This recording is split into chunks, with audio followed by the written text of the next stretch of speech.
Hey aspirants, welcome back to our channel again. So आज हम लोग बात करने वाले हैं 18th ऑफ दिसंबर 2022 के कुछ करंट अफेयर क्वेश्चंस के ऊपर। So let's get start with the first question and the first question is which country to be the first country to auction spectrum for satellite communications? Right answer of first is it's B, which is India. Okay, तो India जो है वो यहाँ पे satellites को, अब यहाँ पे जो सैटेलाइट्स के जो यहाँ पे स्पेक्ट्रम्स होते हैं उसको यहाँ पे ऑक्शन करने वाला है। किस चीज़ के लिए? For better communication, better communication. Okay, इसके अलावा यहाँ पे और भी कई सारी चीज़ें हैं, जैसे कि यहाँ पे जो इन्वेस्टमेंट है टेलीकॉम सेक्टर के अंदर उसको यहाँ पे इंक्रीज़ करना, तो अगेन ये भी काफ़ी एक इम्पॉर्टेंट है। अदरवाइज हमारा जो यहाँ पे कम्युनिकेशन है वो काफ़ी यहाँ पे वीक हो जाएगा। Already we have one of the most powerful communication system, but उसको और यहाँ पे पावरफुल करना काफ़ी इंपॉर्टेंट। ओके, स्पेशली अगर हम बात करें तो स्पेस में जो हमने कम्युनिकेशन जो भी डिवाइसेज यूज़ कर रहे हैं वो अभी भी काफ़ी उतना अच्छा नहीं है। ओके, इसके अलावा अगर हम बात करें तो यहाँ पे जो सैटेलाइट कम्युनिकेशन जो होगा ये जो है वो अलग अलग यहाँ पे डिपार्टमेंट्स में भी काम आते हैं। साथ में जो सैटेलाइट फ़ोन्स होते हैं उसमें भी यहाँ पे काम आते हैं, और जितना भी यहाँ पे कम्युनिकेशन हो गया, एक अपना मोबाइल एप्लीकेशन हो गया, इसमें भी काम आता है। टेलीविजन्स में तो भाई बोल नहीं सकते, उसमें तो कुछ ज़्यादा आता है। और फिर अपना रेडियो ऑपरेटर्स जो होते हैं, जो रेडियो वगैरह अपना रखते हैं, उन सब में भी यहाँ पे काफ़ी ज़्यादा यहाँ पे काम आता है। ओके, तो इंडिया यहाँ पर जो है वो ऑक्शन करने वाला है। मोस्ट इंपॉर्टेंट यही है कि जो टेलीकॉम सेक्टर में जो यहाँ पे इन्वेस्टमेंट है उसको यहाँ पे इम्प्रूव करने के लिए और ज़्यादा करने के लिए। Okay, next question is G7 agree dash billion energy deal with Vietnam to cut emissions. Right answer of second is it's C, which is $15.5 billion. Okay, तो ये काफ़ी यहाँ पे अच्छा काम किया गया कि भाई जो G7 है वो यहाँ पे जो स्मॉल कंट्रीज़ है या फिर जिन उन कंट्रीज़ की यहाँ पे मदद कर रहा है जिसकी इकोनॉमी उतनी अच्छी नहीं है और वो रिन्यूएबल एनर्जी यहाँ पे अफोर्ड नहीं कर पा रहे हैं। तो यहाँ पर जो G7 है वो यहाँ बेसिकली यही करेगा कि जितना भी यहाँ पे वियतनाम से ग्रीन हाउस गैस यहाँ पे प्रोड्यूस होता है उसको एकदम कम्प्लीटली यहाँ पे ख़त्म करने की कोशिश करेगा। साथ ही में जो यहाँ पे अपना कोल एनर्जी होता है, मतलब कि कोयले से जो यहाँ पे एनर्जी बनाई जाती है उसको ये लोग यहाँ पे कन्वर्ट करके रिन्यूएबल एनर्जी में यहाँ पे कर देंगे। यानी कि यहाँ पे सोलर एनर्जी, विंड एनर्जी और हाइड्रो एनर्जी जो है वो यहाँ पे सिचुएट कर देंगे। या फिर इसके अलावा और भी यहाँ पे ऑल्टरनेटिव रहते हैं, जैसे कि देखो यहाँ पे एक अपना न्यूक्लियर एनर्जी भी होता है, उसके ऊपर भी हम लोग बात कर सकते हैं। बट न्यूक्लियर एनर्जी जो है उसमें सब मतलब दो चीज़ सबसे मोस्ट इंपॉर्टेंट चीज़ें आती हैं। एक अपना डेंजर, काफ़ी ज़्यादा खतरा रहता है, और उसमें पैसे भी काफ़ी ह्यूज अमाउंट ऑफ चाहिए। ओके, इसके अलावा हम बात करें तो G7 के साथ साथ यहाँ पर अपना जो नॉर्वे है और डेनमार्क है वो भी यहाँ पे वियतनाम की यहाँ पे मदद कर रहे हैं, सो दैट कि यहाँ पर जो ग्रीन हाउस गैस इमिशन जो है या फिर जो अपना क्लाइमेट चेंज है उसको हम लोग यहाँ पे कंट्रोल कर सकें। स्पेशली वियतनाम में जो भी यहाँ पे प्रॉब्लम चलता है उनको यहाँ पे ख़त्म किया जा सके। ओके, इस और वियतनाम का अपना यहाँ पे टारगेट है 2050 तक का नेट ज़ीरो यहाँ पे बनने का। ओके, इसके अलावा अगर हम बात करें तो सेम एक साल पहले यानी कि 2021 में यहाँ पर साउथ अफ्रीका की भी यहाँ पे मदद की गई थी G7 के द्वारा। सेम मतलब कॉन्सेप्ट था कि यहाँ पर भी कुछ बिलियन डॉलर रुपीस जो है यहाँ पर भी इन्वेस्ट किए गए थे, सो दैट कि वो लोग भी यहाँ पे इमिशन जो है वो लोग कट कर सकें। ओके, इसके अलावा अगर हम बात करें इसमें तो जब भी यहाँ पे कुछ ऐसा होता है, लाइक हेल्प की जाती है, तो उस कंट्री की जो यहाँ पे वेल्थ है या फिर जो उनकी कंट्री की जो इकोनॉमी है उसके ऊपर काफ़ी बढ़िया यहाँ पे असर पड़ता है।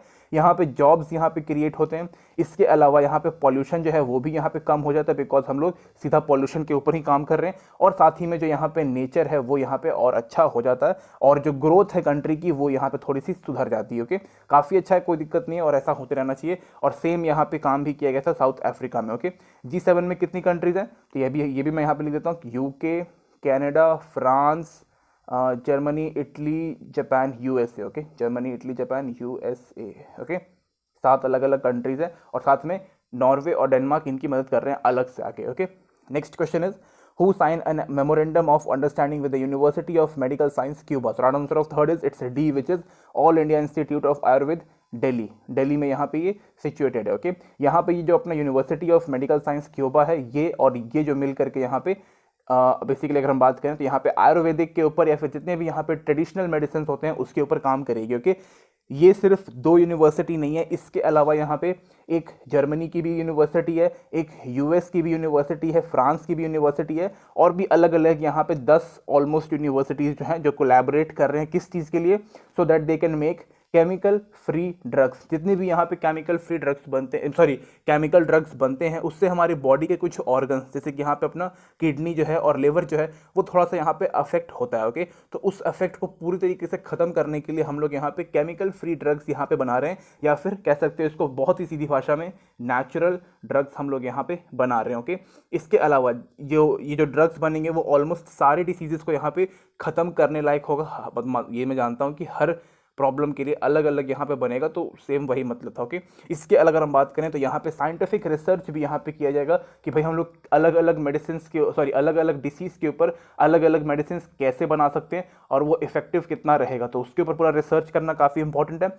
इसके अलावा ट्रेडिशनल मेडिसिन जो है वो काफ़ी इंपॉर्टेंट है, बिकॉज इंडिया जो है वो यहाँ पे भाई आयुर्वेदा में सबसे आगे रहता है हमेशा से, और साथ ही में जो कोविड है उसको भी यहाँ पे ट्रीट करना है, और जितने भी यहाँ पे वायरल इन्फेक्शंस अभी तक आए हुए हैं उनको भी यहाँ पे ट्रीट करना है with the help of traditional medicine. Okay, next question is the Indian Space Research Organization has earned approximately dash crore in last 5 years from the launching of foreign satellites. Right answer of fourth is it's C, which is 1100 crore rupees. Okay, ये काफ़ी यहाँ पे अच्छा है, हमारी country के लिए काफ़ी अच्छा है, हमारे इसरो के लिए काफ़ी अच्छा है, बिकॉज यहाँ पर अगर हम बात करें तो 2018 से लेकर के 22 के बीच में अभी तक इसरो ने 1100 करोड़ रुपए यहाँ पे कमाए हैं। एंड कहाँ से कमाए हैं, यहाँ पे ये क्या करता है कि भाई अलग अलग जो कंट्रीज़ हैं उनके सैटेलाइट्स को हमारे अपने लॉन्चिंग पैड से यहाँ पे ये रिलीज़ करता है, तो उसके लिए यहाँ पे हमें पैसे दिए जाते हैं। तो अब तक कितने यहाँ पे सैटेलाइट्स को रिलीज़ कर चुका है, 177, एक तो हिंदी में थोड़ा सा दिक्कत होता है, 177 फॉरेन सैटेलाइट्स को यहाँ पे लॉन्च किए गए हैं, और ये जो पूरे सैटेलाइट्स हैं वो यहाँ पे 19 अलग अलग यहाँ पे कंट्रीज से आए हुए हैं। ओके, अगर हम बात करें यहाँ पे total life time earning ISRO की, ये तो सिर्फ 5 महीने की है, सॉरी 5 साल की है, 5 ईयर्स। अगर हम बात करें यहाँ पे लाइफ टाइम अर्निंग की, तो ये यहाँ पे 1830 करोड़ रुपए। ओके, जो कि अगेन काफ़ी अच्छी बात है। अगर हम बात करें यहाँ पे इंडिया की, तो इंडिया के पास यहाँ पे काफ़ी सस्ता, मतलब अलग अलग कंट्रीज़ को यहाँ पे पड़ता है, पहले तो चीप हो गया। इसके अलावा यहाँ पे हम लोग जो काफ़ी फास्ट यहाँ पे काम करते हैं, और जो इसरो जो है अब वो यहाँ पे काफ़ी ज़्यादा यहाँ पे एडवांस हो चुका है बाकी कंट्रीज़ के अलावा। ओके, और साथ ही हमारे पास जो है वो PSLV है, यानी कि पोलर सेटेलाइट लॉन्च व्हीकल है, तो उसके मदद से हम लोग ईजिली किसी भी सेटेलाइट्स को यहाँ पे भेज देते हैं। और हमारे पास बड़े सेटेलाइट्स के लिए भी है, छोटे सेटेलाइट्स के लिए भी है, और काफ़ी छोटे छोटे जो सेटेलाइट्स होते हैं उसके लिए भी टेक्नोलॉजी है। Okay, next question is India has successfully carried out the night trial of nuclear capable ballistic missile dash from Abdul Kalam Island off the coast of Orissa on 15th of December. So right answer of fifth is it's B, which is Agni 5. Okay, हमारे पास already यहाँ पे अग्नि 1, 2, 3, 4 था, हमने अग्नि 5 यहाँ पे test किया और काफ़ी अच्छे तरीके से यहाँ पे ये सक्सेसफुल हो गया। ओके, इसका जो सबसे मतलब देखो यहाँ पे सबसे मोस्ट इंपॉर्टेंट होता है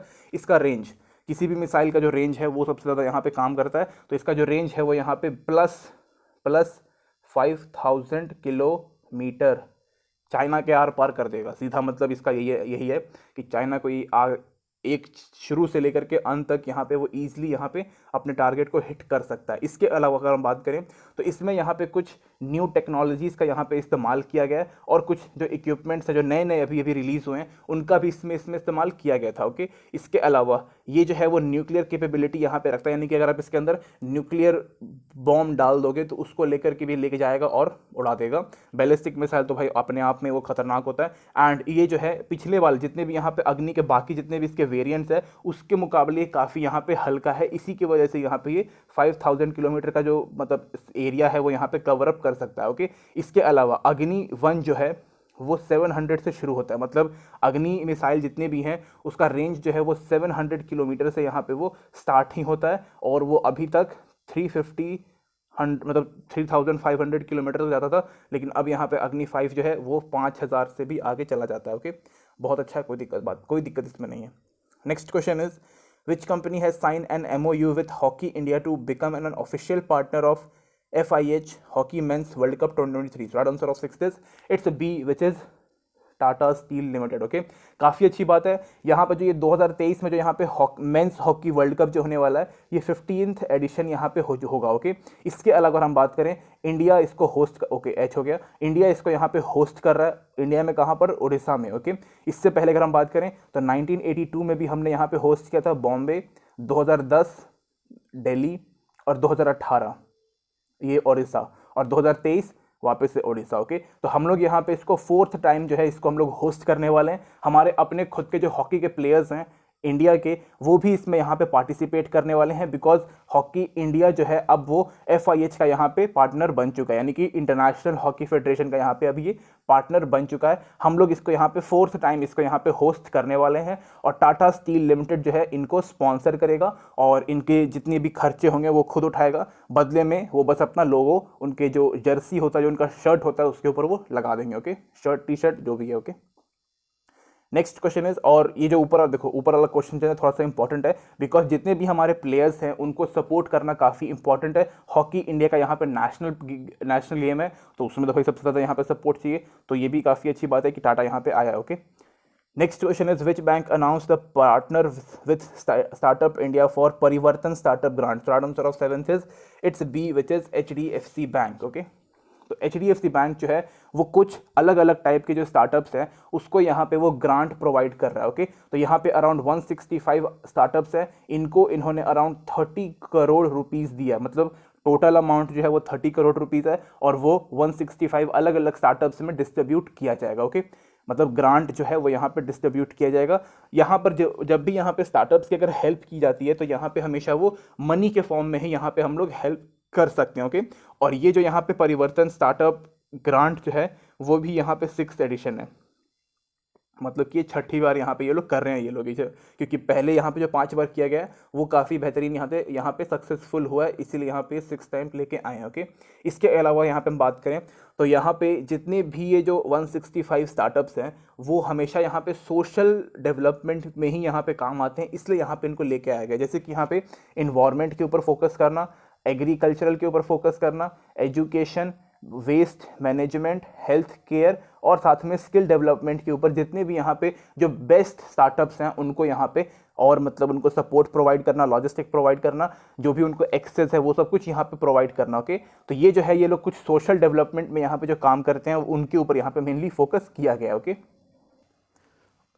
next question is, India Kazakhstan joint military exercise Kazind 2022 began in which state from 15th to 28th of December? So right answer of 8th is it's C, which is Meghalaya. Okay, तो मेघालय में इसको यहाँ पे कर रहे हैं। इसका जो अपना काजिंद है इसका भी यहाँ पे ये 6th एडिशन है। ओके, यानी कि 6th टाइम हम लोग यहाँ पे कर रहे हैं। यहाँ पे इंडिया और कजाकिस्तान की जो पार्टनरशिप है वो काफ़ी यहाँ पे रिलेशनशिप जो है वो काफ़ी लंबे टाइम से हम लोग कर रहे हैं, बिकॉज कजाकिस्तान जो था वो पहले रशिया का पार्ट होता था, और इसलिए हमारे साथ और उसके रिलेशन काफ़ी अच्छे हैं। ओके, इसके अलग अगर हम बात करें तो यहाँ पे ट्रेनिंग एक्सरसाइज के ऊपर मेनली यहाँ पे फोकस किया जाएगा। ओके, एंड जितने भी यहाँ पे जो थोड़ा माउंटेन के रीजन है उसमें कैसे हम लोग यहाँ पे टेररिस्ट के साथ यहाँ पे मतलब काउंटर कर सकते हैं उसके ऊपर यहाँ पे रहेगा। साथ ही में जितनी भी हमारे एबिलिटीज़ होती हैं, जितनी भी हमारी जो टेक्निक्स होती हैं उनको हम कैसे यहाँ पे इन्हांस कर सकते हैं उसी के ऊपर मेन यहाँ पे फोकस करते हैं। ओके, इंडियन आर्मी यहाँ पे पार्टिसिपेट करने वाली है, और कजाकिस्तान की जो आर्मी है वो यहाँ पे पार्टिसिपेट करने वाली है। इंडियन आर्मी से यहाँ पे गोरखा रेजिमेंट जाएगा, अगेन ये भी काफ़ी खतरनाक रेजिमेंट होता है, ये यहाँ पे पार्टिसिपेट करने वाले हैं और इंडिया को यहाँ पे रिप्रेजेंट करने वाले हैं।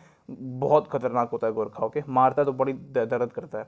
Next question is, Divya Kala Shakti 2022 related to which of the following category people? So right answer of 9th is it's D, which is persons with disabilities. Okay, तो यहाँ पर जो गुवाहाटी में पहली चीज़ तो देखो कि दिव्य काल शक्ति जो है यहाँ पे गुवाहाटी में किया गया था। ओके, इसके अलावा यहाँ पर जो जितने भी यहाँ पे जो पर्सन विद डिसेबिलिटीज वाले जितने भी लोग हैं वो यहाँ पे आए, यहाँ पे इन्होंने अपना टैलेंट परफॉर्मेंस किया। ओके, जितने भी जो भी यहाँ पे टैलेंटेड लोग थे इस कैटेगरी में वो यहाँ पे आए, या इन्होंने यहाँ पे डांस किया, यहाँ पे इन्होंने गाना गाया, और जो इनका आर्ट फॉर्म है मतलब जो भी उनका आर्ट आता है उनको उन्होंने यहाँ पे शोकेस किया। ओके, तो मेनली जो इस अगर देखा जाए तो इनकी जितनी भी यहाँ पे क्रिएटिविटी है उसको भी हमें यहाँ पे बढ़ाना है। देखो हम लोग हमेशा बात करते हैं कि भाई इन लोगों को यहाँ पे सपोर्ट करना है, इनको एम्पावर करना है, इनको यहाँ पे अपॉर्चुनिटी प्रोवाइड करना है।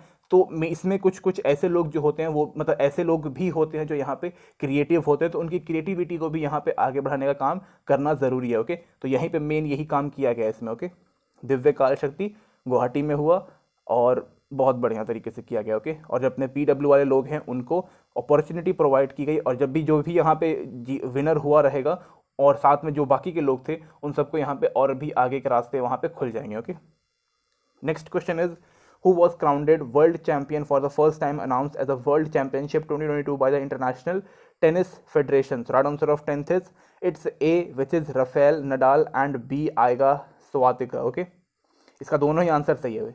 यहाँ पे गलती से रॉन्ग और करेक्ट हो गया बिकॉज शुरू में लिखते वक्त वहाँ पे हो जाता है। ओके, इसके तो यहाँ पे देखो आइगा स्वातिका जो है यहाँ पे ये फीमेल कैटेगरी में है, और रफेल नडाल जो है वो यहाँ पे मेल कैटेगरी से यहाँ पे ये बिलोंग करते हैं। ओके, रफेल नडाल जो है वो यहाँ पे 5 बार से यहाँ पे वर्ल्ड चैंपियन रह चुके हैं टेनिस में, और आइगा स्वातिका जो है यहाँ पे स्वातिका, हाँ वही है, ये फर्स्ट टाइम यहाँ पे बनी है। ओके, तो ये फीमेल कैटेगरी है, और ये ऊपर वाला रफेल नडाल जो है यहाँ पे ये मेल कैटेगरी में आते हैं। ओके, तो कोई दिक्कत बात नहीं है, रफेल नडाल ऑलरेडी काफ़ी यहाँ पे बेहतरीन प्लेयर हैं और इनके बारे में फर्स्ट टाइम सुन रहा हूँ। ये जो आएगा स्वातिका है इनके बारे में फर्स्ट टाइम सुन रहा हूँ, मे बी आगे जाके ये और अच्छा यहाँ पे करें। Okay, next question is Surya Kiran is a joint training exercise conducted between India and which country? Right answer of 11th is it's a, which is Nepal. Okay, तो इंडिया और नेपाल के साथ इसको यहाँ पे करते हैं सो दैट कि हम लोग जितने भी यहाँ पे आर्मी के लोग हैं उनका एबिलिटी जो है हम लोग यहाँ पे इन्हेंस कर सकें, साथ ही में जंगल वॉरफेयर कैसे किया जाता है